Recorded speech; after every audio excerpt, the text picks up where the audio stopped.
রাত 12টার পর থেকে কার্যকর হলো জ্বালানি তেলের নতুন দাম। প্রতি লিটার ডিজেলের দাম 1 টাকা 25 পয়সা এবং পেট্রোল অকটেনের দাম 6 টাকা কমছে। বিশ্ববাজারের সঙ্গে সামঞ্জস্য রেখে জ্বালানি তেলের স্বয়ংক্রিয় মূল্য নির্ধারণ করেছে অন্তর্বর্তী সরকার। জ্বালানি তেলের নতুন দাম নির্ধারণ করে প্রজ্ঞাপন জারি করে বিদ্যুৎ, জ্বালানি ও খনিজ সম্পদ মন্ত্রণালয়।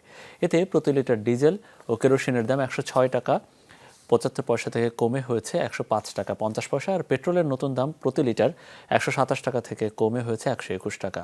অকটেনের দাম 131 টাকা থেকে কমে হয়েছে 125 টাকা।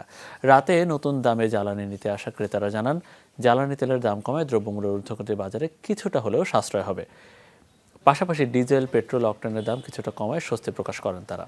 এটা সাধারণ মানুষের জন্য আরও সাশ্রয়ী করার দাবি জানান তারা।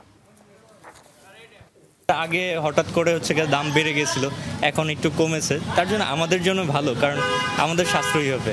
সরকারি নির্দেশনা মধ্যে আমরা রাত 12টার পরে 121 করে করছি। আগে ছিল 126, 27, এখন 121 করে।